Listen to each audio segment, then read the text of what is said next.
Halo, salam guru penggerak. Mari bertransformasi untuk pendidikan Indonesia. Saya Zuniar Kennedy, calon guru penggerak Angkatan 7 Kabupaten Brebes.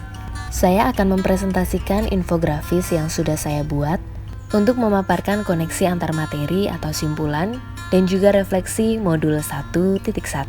Sebelum saya mempelajari modul 1.1, saya meyakini dan percaya bahwa murid saya di kelas adalah anak yang tidak memiliki pengetahuan sebelumnya. Mereka tidak lain hanya tanah liat yang tidak berbentuk. Saya sebagai seorang pendidik bertanggung jawab penuh keberlangsungan tanah liat untuk membentuk menjadi gerabah yang indah dan bermanfaat. Pendidik adalah satu-satunya perajin yang dapat mengubah tanah liat menjadi kerajinan indah dan bermanfaat seperti keramik, guci, gelas, maupun gerabah lainnya. Saya percaya pendidik adalah satu-satunya sumber belajar murid. Pendidik adalah sumber ilmu yang serba tahu dan serba bisa. Namun ternyata setelah mempelajari modul ini, murid bukanlah benda mati. Mereka tumbuh dan berkembang. Mereka adalah benda hidup yang diibaratkan sebiji tanaman.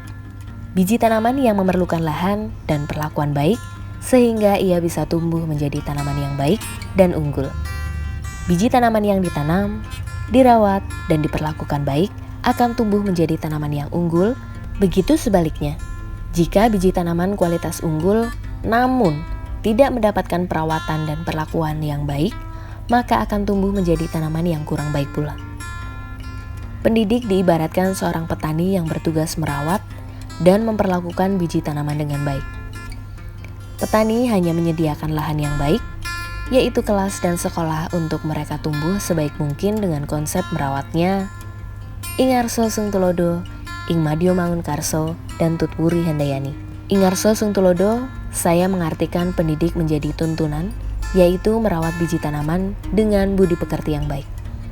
Memberikan contoh nyata kepada murid. Yang kedua, ing madyo mangun karso. Pendidik menunjukkan kepedulian dengan cara memberikan dukungan yang diperlukan murid untuk mengembangkan dirinya. Sedangkan tutwuri handayani, saya mengartikan bahwasanya pendidik memberikan kasih sayang. Kasih sayang yang diberikan berupa dukungan psikologis seperti memberi motivasi, inspirasi, dan ketenangan emosi. Murid adalah manusia dengan potensi, bakat, dan minatnya masing-masing yang sangat beragam pula. Kita sebagai pendidik hanya diminta menjadi fasilitator untuk mendampingi mereka belajar. Tentu, pembelajaran ini tidak lepas dari kodratnya, yaitu kodrat alam dan kodrat zaman. Kodrat alam yang dibawa mereka dari rumah, yaitu kodrat yang dipengaruhi oleh keluarga. Kita menguatkannya di kelas dan di sekolah agar tidak lepas dari murid. Kodrat zaman, di mana kita sebagai pendidik harus memberikan pendidikan abad 21 sesuai zaman mereka tumbuh dan berkembang. Pendidikan adalah suatu proses dinamis yang berkembang sesuai kondisi zaman pada murid. Sesuai pemikiran Ki Hajar Dewantara yang sering disingkat TRIKON, yaitu kontinu, konsentris, dan konvergen. Sekolah atau kelas adalah suatu sistem pendidikan di ruang lingkup kecil, namun menjadi ujung tombak. Setiap sekolah tentunya memiliki masalah masing-masing sesuai karakter lingkungan. Kondisi Indonesia yang beragam menjadikan pendidikan Indonesia dinamis. Seperti Kabupaten Brebes yang memiliki dua letak geografis yang berbeda. Jika murid yang berada di daerah Pantura atau pesisir akan menghadapi masalah abrasi. Menanam pohon bakau bisa jadi pengajaran untuk menjaga dari abrasi pantai. Murid yang berada di pegunungan diajak menanam pohon untuk terhindar dari bahaya longsor. Mengajar mendekatkan murid pada lingkungannya. Pembentukan budaya atau kebudayaan bangsa bersifat kontinu. Dari zaman penjajahan sampai kemerdekaan dengan cara hidup bangsa menerima nilai-nilai baru secara kontinu.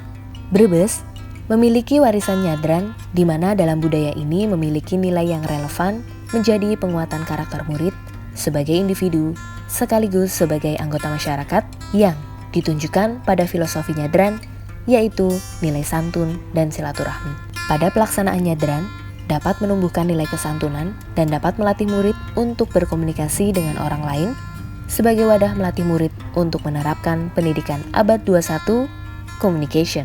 Nilai lain yang terkandung pada nyadran yaitu kebersamaan atau gotong royong dan berbagi. Melalui kebersamaan atau gotong royong, murid secara tidak langsung bisa menerapkan konsep pendidikan abad 21, yaitu collaboration, di mana semua nilai yang ada pada budaya Nyadran sesuai dengan konsep kodrat zaman yang sudah disampaikan oleh Ki Hajar Dewantara. Kegiatan Nyadran dilaksanakan oleh seluruh lapisan anggota masyarakat termasuk murid yang berperan sebagai anggota masyarakat itu sendiri. Dijiwai rasa kebersamaan, berbagi, saling tolong-menolong, tanpa rasa perselisihan dan saling mengungguli. Pembelajaran tentunya tidak boleh putus. Kemauan belajar, rasa ingin tahu, motivasi internal harus terus distimulasi. Murid dilatih untuk mampu melakukan self-regulated learning, mengelola cara belajarnya sendiri. Sedangkan asas konvergen, pengajaran dapat diambil dari sumber luar negeri. Sumber dari luar kita olah dan disesuaikan untuk membantu kebahagiaan sesuai kodrat alam. Manusia titik kecil harus berkembang menjadi sosok berguna di keluarga, organisasi, dan masyarakat. Budaya-budaya lain harus dianalisis dengan budaya lokal yang kita miliki. Manajemen kelas harus direncanakan dan dilakukan untuk terus-menerus secara kontinu. Asas konsentris adalah melaksanakan manajemen kelas berasas pada kodrat alam secara terus-menerus. Murid harus dikondisikan merdeka belajar dengan bertanya. Murid dibantu mengembangkan gagasan dan kreativitasnya. Setelah memahami pemikiran Ki Hajar Dewantara, kegiatan yang dapat segera saya terapkan adalah mengusung konsep diferensiasi, di mana saya sebagai pendidik akan memberikan kesempatan murid untuk berkembang sesuai bakat, minat, dan potensi yang telah mereka punya. Sebagai sumber belajar, saya akan persilakan murid untuk mencari sebanyak-banyaknya sumber belajar seperti dari internet, narasumber, tokoh masyarakat, atau orang tua mereka sendiri. Konsep diferensiasi juga akan saya berikan kepada murid ketika mereka ingin membuat karya tertentu dari sebuah pembelajaran yang sudah mereka laksanakan. Saya akan menggunakan lingkungan sebagai tempat belajar, bukan hanya terkotak di kelas atau ruangan yang membuat mereka seperti terpenjara. Demikian presentasi dari saya. Terima kasih.